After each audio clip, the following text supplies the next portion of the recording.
Sa ngalan ng Ama at ng Anak at ng Espiritu Santo, Amen.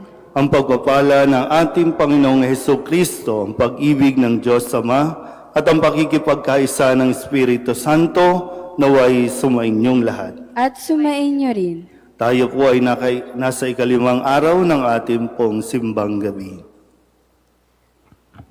Mga kapatid, aminin natin ang ating mga kasalanan upang tayo'y maging marapat gumanap sa banal na pagdiriwang.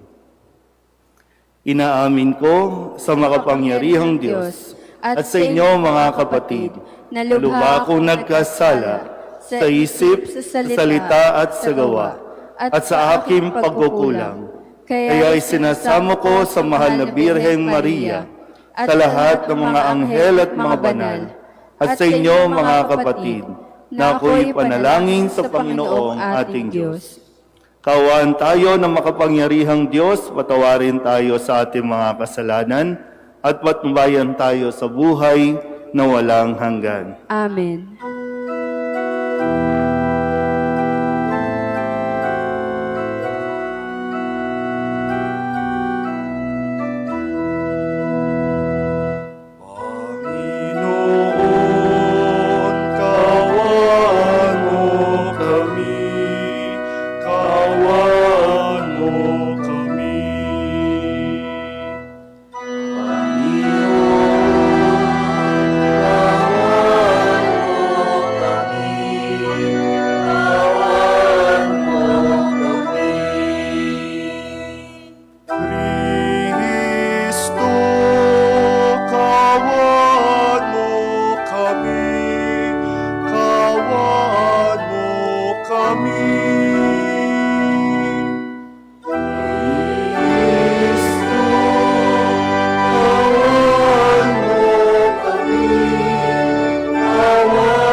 Langin tayo.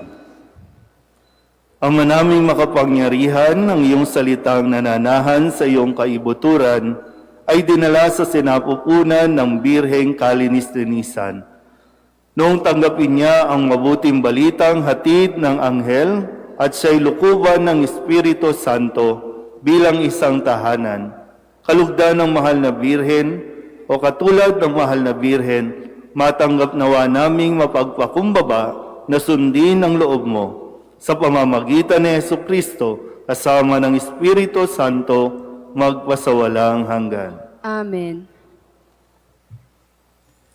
Magbibigay ng palatandaan ang Diyos na magpapatunay ng kanyang kapangyarihan at katapatan. Maglilihi ang isang dalaga at ang kanyang anak ay tatawaging Emmanuel. Ang Diyos ay nasa piling natin. Pagbasa mula sa aklat ni Propeta Isaias. Noong mga araw na iyon, ipinasabi ng Panginoon kay Akas, "Humingi ka sa akin ng palatandaan, maging sa kalaliman ng Sheol o sa kaitaasan ng langit." Sumagot si Akas, "Hindi po ako hihingi, hindi ko susubukin ng Panginoon."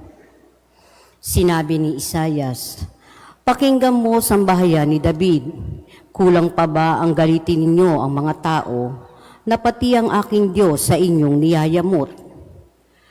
Kaya nga't ang Panginoon na rin ang magbibigay ng palatandaan. Maglilihi ang isang dalaga at manganganak ng lalaki, at ito'y tatawaging Emmanuel." Ang salita ng Diyos. Salamat sa Diyos.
Magtatayo na po ang lahat.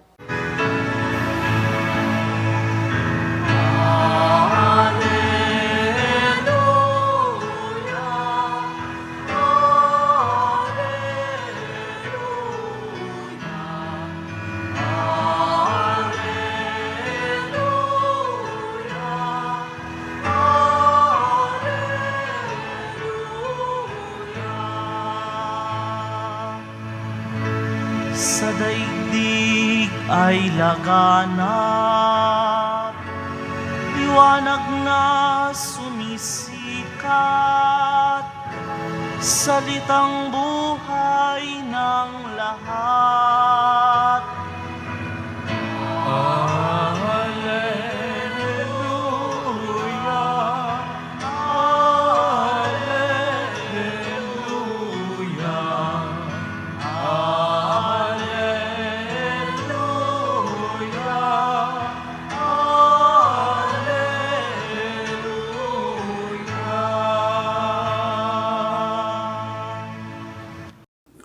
Sumainyo ang Panginoon. At sumainyo rin. Ang mabuting balita ng Panginoon ayon kay San Lucas. Papuri sa iyo, Panginoon.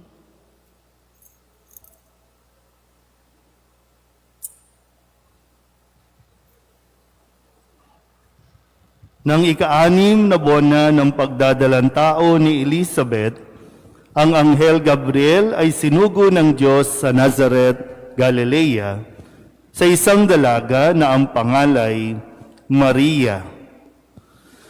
Siya'y nakatakdang ikasal kay Jose, isang lalaki buhat sa lipi ni Haring David.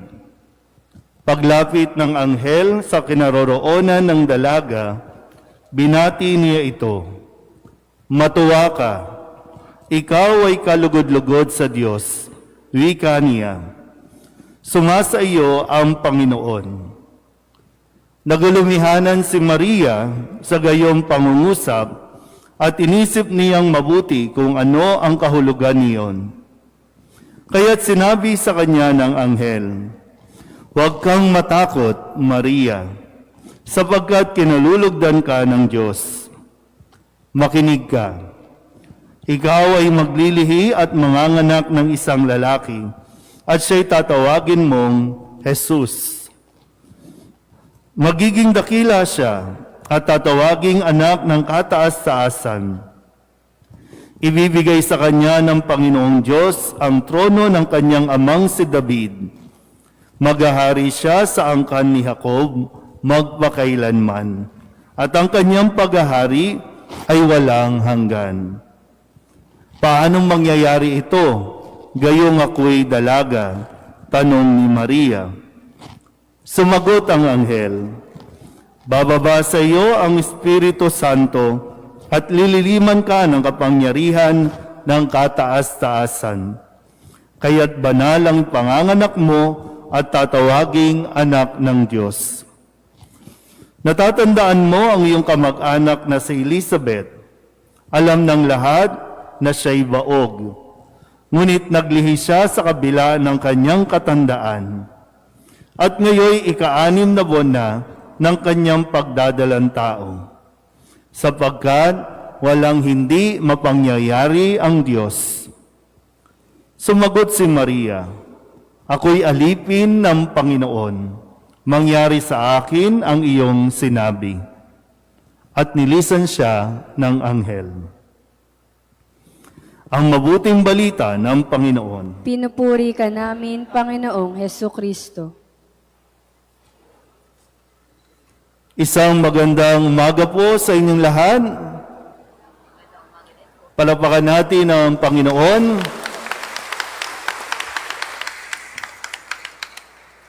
Class, wala tayong quiz ngayon. Wala muna tayong Q&A ngayon. Wala muna tayong review. Di ko alam kung natakot umupo sa unahan. Kaya walang nakaupo sa unahan. Pwede na kayo umupo. Wala tayong question and answer ngayon, no? Talagang lumipat nga. Di naman sila nakakasagot pag tinatanong ko. Okay. Pasensya na po at sana malinaw pa rin ang aking pagsasalita medyo nagkaroon lang ng allergy, kaya medyo hirap lang yung aking labi no, na bumuka at sana po malinaw pa rin ang aking pagsasalita. Huwag nyo na may ipagdasal na sana bukas may sakit pa si Father, no? Para walang exam. Okay, so ito na po. Ang kwento ni Maria. Babalikan natin ng konti, nung ikatlong araw, narinig natin ang kwento ni Jose. Tama, si Jose. Kasi yung pangalawa, ako buti na lang talaga, no? Hindi ako makababa. Yung pangalawang araw kasi, di ba, yung lahi. Yung pangatlo ay yung, sino na? Si Jose. Okay. Narinig natin, nakita natin yung side, yung kwento ni Jose. At ano ang kwento kay Jose? Si Maria ay nabuntis. Pero ang usap-usapan, ang kumalat na balita, kaya siya nabuntis ay dahil nakipagtalik siya sa iba, hindi kay Jose. Naintindihan ba? Yan. Siyempre, nandun tayo sa side ni Jose. No, kumbaga, sa mga kalalakihan, kung kakausapin ka ng mga barkada mo, ay naku, no, talagang akala ko pa naman, yung iniingat-ingatan mo, yung pinakamamahal-mahal mo, napakadalaga, napakamainhin, napakamabait, pero bakit yung pala? Kasi nga, nabuntis, di ba? Yun yung side ni Jose. Buti na lang, sabi nga po, no, matuwid si Jose, kung kaya't hindi siya nagpadalos-dalos sa kanyang desisyon na hiwalayan si Maria. Idinaan niya ito sa pagtulog, idinaan niya ito sa pagiging mas mahinahon sa pagharap sa mga issue nilang dalawa. Naintindihan pa ba? Okay pa tayo? Yan. Kaya nang mapakita ang anghel sa kanya na sinabi at ipinaliwanag ng mabuti kung ano ang sitwasyon. Ngayon, ito na yung side ni Maria. Kaya pala, no, kumbaga, malilinawan tayo, kaya pala siya nabuntis. Hindi dahil nanloko siya, hindi dahil sa hindi siya naging tapat, no, kay Jose. Kaya siya nabuntis ay dahil sa Espiritu Santo. Dahil siya ay pinili na ng Diyos na maging ina ng tagapagligtas. Nakukuha po? Yan. Maganda kasi na matutunan natin yung ganitong pag-iisip, na lagi tayo dapat maging handa na pakinggan muna ang parehong side. Alamin mo muna, ano ba ang kwento? Ano ang nangyari? Mahirap yung side mo lang. Mahirap din na papanigan lang natin ang isang kwento nang hindi muna natin pinakikinggan yung kabilang kwento. Yan, di ba, sa mga social media, ang dami nating komento na hindi naman natin alam ang buong konteksto. Hindi natin alam kung ano ang tunay na kwento. Ngayon, linawin natin ulit. Si Maria ay kinausap ng anghel at sinabi kung ano ang plano ng Diyos sa kanya. Ngayon, siya naman ang magdidesisyon. Sa murang edad ni Maria, may isang desisyon siyang dapat gawin na magkakaroon ng matinding epekto magpasa hanggang ngayon. Ano ang desisyon na gagawin ni Maria? Siya ay maglilihi. Ang desisyon ni Maria, siya ay tutugon ba sa panawagan ng Diyos na siya ay maging isang ina. Sa kabila ng kanyang mga agam-agam, ng kanyang mga pagdadalawang isip, mga tanong sa kanyang buhay, sa kanyang isipan, paano mangyayari yon? At delikado kapag siya ay nalaman na buntis, maaari siyang patayin ng taong bayan. Pero mas naging mahinahon si Maria, kalmado lang. Kaya nga sabi, pinakinggan niya, no? Kung ano ang sabi ng anghel, ang sabi ng matuwa ka, magalak ka, ikaw ay kalugod-lugod sa Diyos.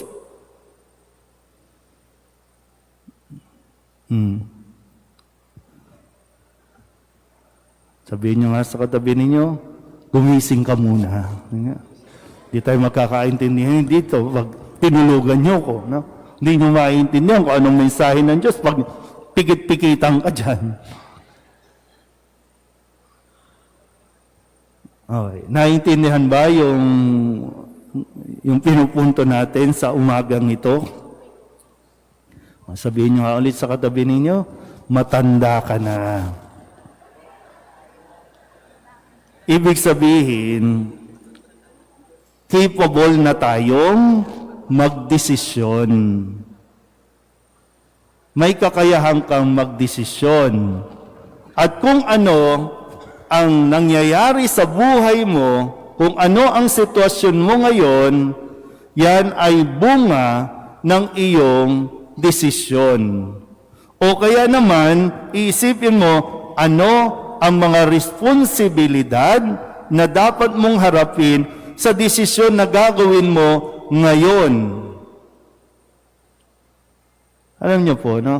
Na medyo hindi ko alam kung, kasi sa lugar natin, hindi na natin napapakinggan yung kalembang.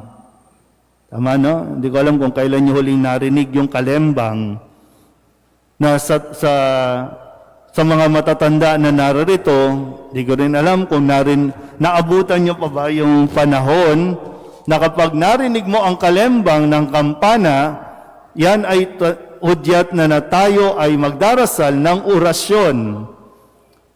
At kapag kumalembang na, titigil ang lahat. Naabutan niyo pa ba? O minsan kumakalembang na, ang lakas-lakas na ng kampana, wala lang, tuloy-tuloy pa rin tayo sa pagkilos, tuloy-tuloy pa rin tayo sa paggalaw.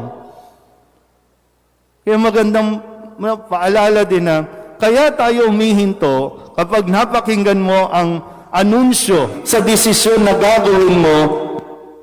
Gaya niyan, naguluhan na yung ating SOCOM. Nag-playback agad. Huminto ka muna. Di ba? Sabihin niyo nga sa katabi ninyo, huminto ka muna. At magla-login pa ang SOCOM natin. Di ba? Huminto ka muna. Para nang sa ganun, mas maging malinaw sa iyo, mapag-isipan mo ng mabuti kung ano ang dapat mong gawin, kung ano ang desisyon mo. Halimbawa, ulitin ko po, no? Kaya tayo humihinto dahil gagawa tayo ng desisyon kung paanong si Maria huminto muna. Kaya ang kwento ng kasaysayan ay huminto. Di ba? Maalala nyo ulit. Kaya lahat ito connected, no? Ang sabi doon sa genealogy, ang huling pangalan na binanggit, si Jose, na asawa ni Maria. Na huminto ang kasaysayan, nagsimula ang bagong kwento. Yung lumang tipan, may bagong tipan. Di ba pag binasa nyo ang Biblia, halos lahat yan, yung apat na mabuting balita, patungkol sa kapanganakan ni Jesus. May bagong kwento. Nagsara na, natapos ang isang kwento, magbubukas ang bagong kwento. Ngayon, ikaw, magdidesisyon ka rin. Tapos na ang kwento ng iyong magulang. Ikaw na ngayon ang gagawa ng iyong buhay, pero anong desisyon ang gagawin mo? Anong desisyon ang pipiliin mo? Buhay mo na yan. Hindi na ito dahil sa kanila, hindi na ito yung panunumbat sa kanila, kundi ikaw na ngayon. Kung mag-iisip ka, hihiwalayan mo ba ang iyong asawa? Anong mangyayari sa mga susunod? Sa mga kabataan, papayag ka ba na makipagtalik sa jowa mo ngayong alam mong estudyante ka pa lang?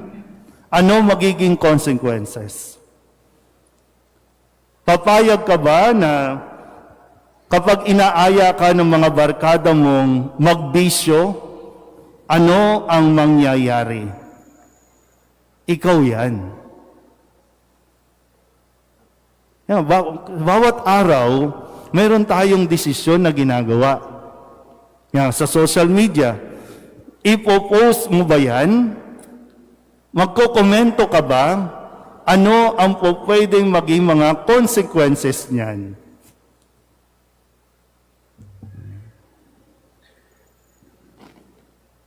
Atin na to.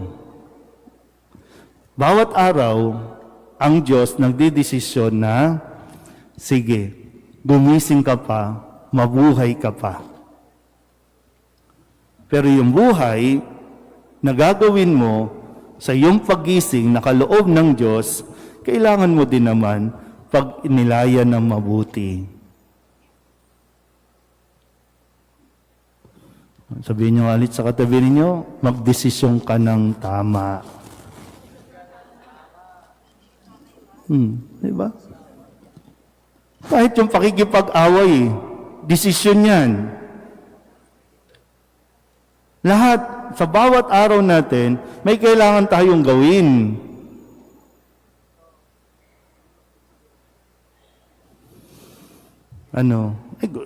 Minsan gusto natin magrebelde lang. Gusto natin patunayan lang na kaya na natin. Pero hindi natin ito pinagdadasalan. Tayo yan, ha? Desisyon mo yan. Buhay mo yan. Pero nawa, ang bawat desisyon na ating gagawin ay idasal mo. Isangguni mo sa Diyos.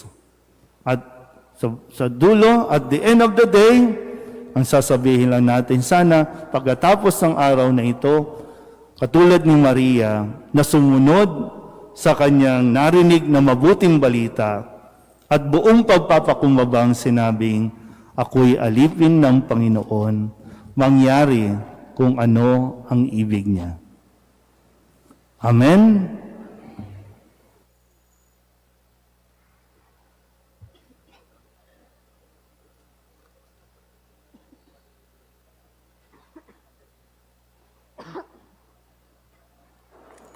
Manalangin tayo sa Diyos upang tulad ni Maria, buong puso rin tayong magtiwala at tumalima sa Diyos. Ang ating itutugon, Ama namin, dinggin mo kami. Ama namin, dinggin mo kami. Tulad ng Anghel Gabriel, magpatuloy nawa ang simbahan sa masigasig na paghahatid ng mabuting balita ng kaligtasang hatid ng sanggol na Emmanuel. Manalangin tayo sa Panginoon. Ama namin, dinggin mo kami. Gabayan nawa ng Espiritu Santo ang mga pinuno ng ating pamahalaan upang lagi nilang maalala na sila'y mga lingkod ng Diyos at ng bayan. Manalangin tayo sa Panginoon. Ama namin, dinggin mo kami. Patatagin at gabayan nawa ng Espiritu Santo ang mga mag-anak na di magkakasama-sama ngayong Pasko, lalo na ang mga pamilya ng mga migrante at mga lingkod bayan. Manalangin tayo sa Panginoon. Ama namin, dinggin mo kami. Tularan nawa ng mga kabataan si Maria na may matibay na pananampalataya sa Diyos, kababaang loob at malasakit sa kapwa-tao. Manalangin tayo sa Panginoon. Ama namin, dinggin mo kami. Idulog din natin sa Panginoon ang ating mga personal na kahilingan at mga panalangin para sa ating mga pamilya, kasama din ang mga kahilingan ng mga nanonood sa online. Lahat ng mga misang pasasalamat, espesyal na intensyon, agarang paggaling ng mga may sakit, at ang lahat ng mga kaluluwa na inihiling na ipagdasal sa misang ito.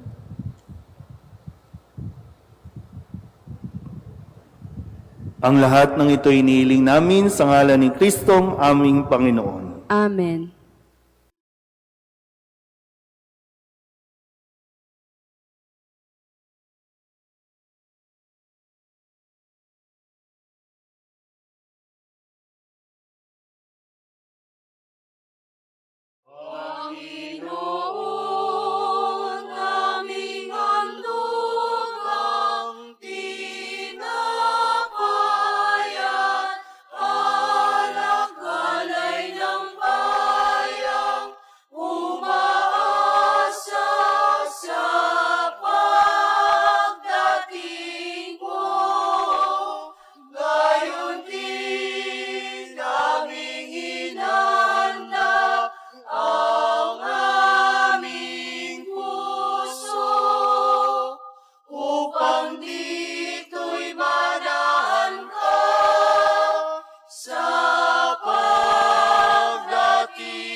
Manalangin kayo mga kapatid upang paghahain natin ang kalugdan ng Diyos sa mga makapangyarihan. Tanggapin nawa ng Panginoon itong paghahain sa iyong mga kamay, sa kapurihan niya at karangalan, sa ating kapakinabangan at sa buong sambayanan niyang banal.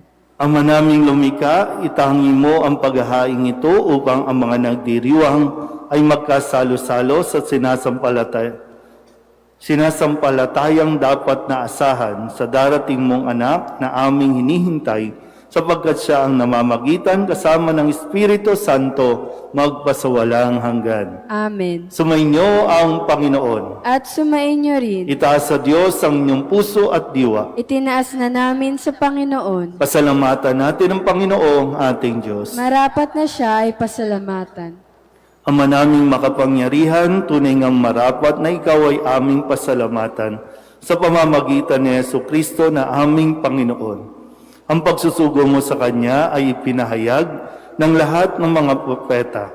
Ang pagsilang niya ay pinananambikan ng mahal na Birheng Kanyang inang tunay sa kapangyarihan ng Espiritong Banal. Ang pagdating niya ay inilahad ni San Juan Bautista sa kanyang pagbibinyag. Ngayong pinaghahandaan namin ang paligayang araw na kanyang pagsilang, kami nananabik at nananalangin lubos na makaharap sa kanyang kadakilaan. Kaya kaysa ng mga anghel na nagsisiawit ng papuri sa iyo nang walang humpay sa kalangitan, kami nagbubunyi sa iyong kadakilaan.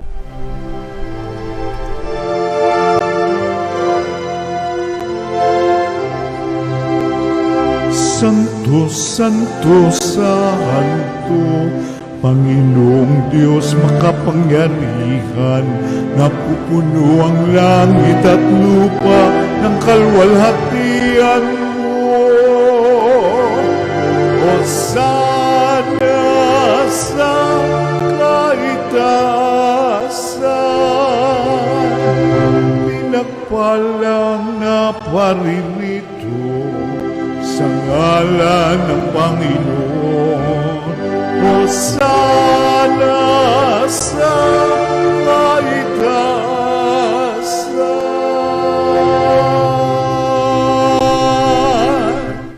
Ama naming banal, ikaw ang bukal ng tanang kabanalan.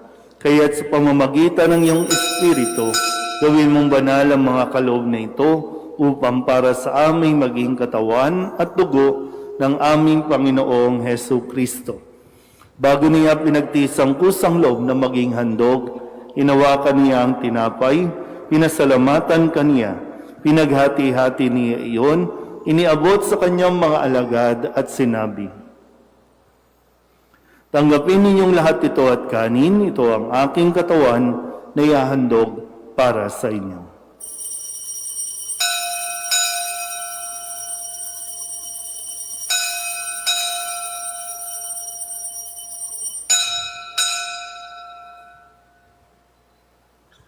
Gayun din naman nang matapos ang hapunan, hinawakan niya ang kalis, muli kaniyang pinasalamatan. Iniabot niya ang kalis sa kanyang mga alagad at sinabi, "Tanggapin ninyong lahat ito at inumin. Ito ang kalis ng aking dugo, ng bago at walang hanggang tipan, ang aking dugo na ibubuhos para sa inyo at para sa lahat, sa pagpapatawad ng mga kasalanan. Gawin ninyo ito sa pag-alaala sa akin."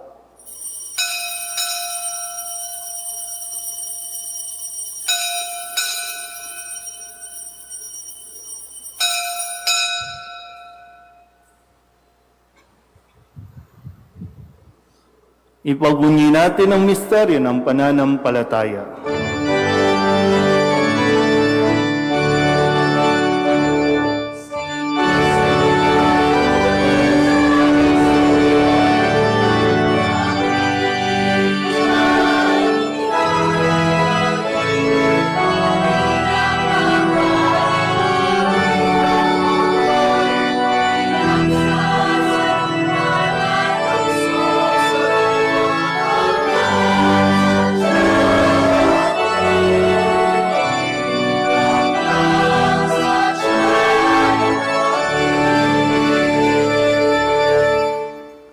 Ama, ginagawa namin ngayon ang pag-alaala sa pagkamatay at muling pagkabuhay ng iyong anak.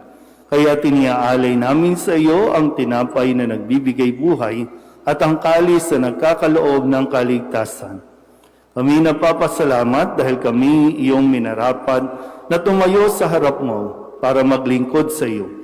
Isinasamo namin kami magsasalo-salo sa katawan at tugon ni Kristo ay mabuklod sa pagkakaisa sa pamamagitan ng Espiritu Santo. Ama, lingapin mo ang iyong simbahang laganap sa buong daigdig.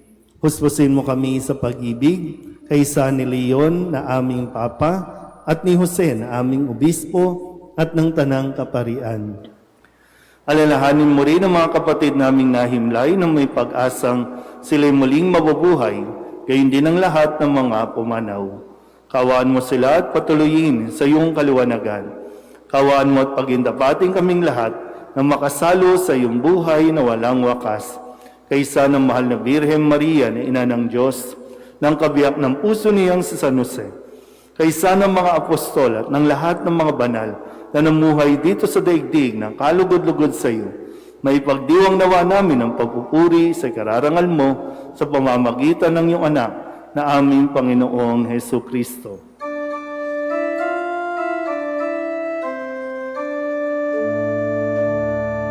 Sa pamamagitan ni Kristo, kasama niya at sa Kanya, ang lahat ng parangal at papuri ay sa iyo, Diyos Ama, makapangyarihan, kasama ng Espiritu Santo, magpasawalang hanggan.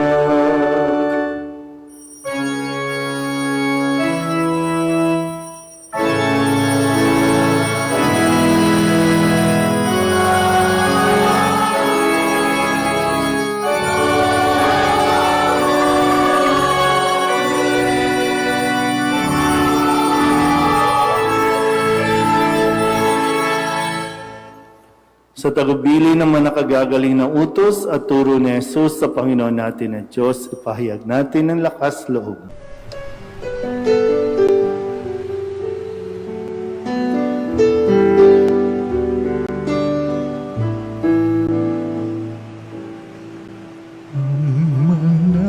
namin sumasalang ka, sambahin ang ngalan mo, mapasamin ang kaharian mo, sundin ang loob mo dito sa lupa para nang sa langit. Bigyan mo po kami ngayon ng aming kakanin sa araw-araw at patawarin mo kami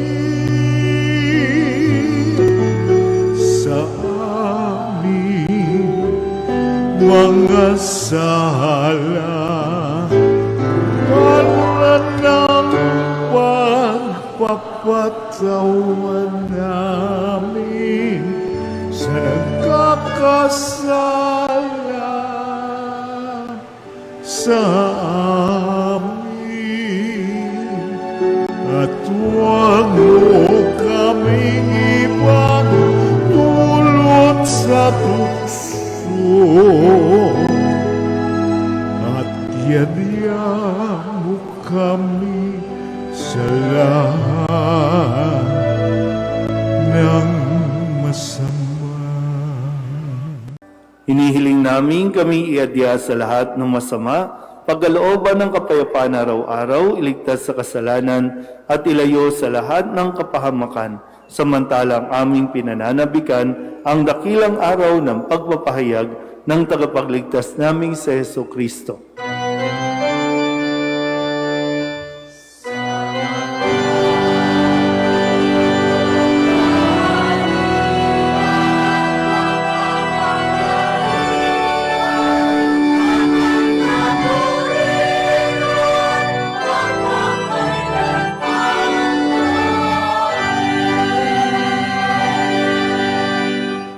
Panginoong Heso Kristo, sinabi mo sa iyong mga apostol, kapayapaan ang iniiwan ko sa inyo, aking kapayapaan ang binibigay ko sa inyo. Tunghayan mo ang aming pananampalataya at huwag ang aming mga pagkakasala. Pagkalooban mo kami ng kapayapaan at pagkakaisa ayon sa iyong kalooban, kasama ng Espiritu Santo, magpasawalang hanggan. Amen. Ang kapayapaan ng Panginoon ay laging sumainyo. At sumainyo rin. Magbigayan po tayo ng kapayapaan sa isa't isa.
Ito ang kordero ng Diyos. Ito ang nag-aalis sa mga kasalanan ng sanlibutan. Mapalad ang mga inaanyayahan sa kanyang piging. Panginoon, hindi ako karapat-dapat na magpatuloy sa iyo, ngunit sa isang salita mo lamang ay gagaling na ako.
Manalangin tayo. Ama naming mapagmahal, ang mga pinapagsalo-salo mo sa iyong banal na piging ay papagkamtin mo ng tunay na kapayapaan bilang kapakinabangan sa ginanap na pagdiriwang sa pamamagitan ni Jesucristo kasama ng Espiritu Santo magpasawalang hanggan. Amen. Sumainyo ang Panginoon. At sumainyo rin. At pagpalain kayo ng makapangyarihang Diyos, Ama at Anak at Espiritu Santo. Amen. Tapos sa banal na misa, mayo tayo sa kapayapaan ni Kristo. Salamat sa Diyos. Nuestro Padre Jesus Nazareno, sinasamba ka namin, pinipintungo ka namin, aral mo ang aming buhay at kaligtasan. Nuestro Padre Jesus Nazareno, iligtas mo kami sa kasalanan. Ang krus mong kinamatayan ay sagisag ng aming kaligtasan. Nuestro Padre Jesus Nazareno, dinarangal ka na amin. Nuestro Padre Jesus Nazareno, nilulwalhati ka na amin. Nuestro Padre Jesus Nazareno, dinarangal ka na amin.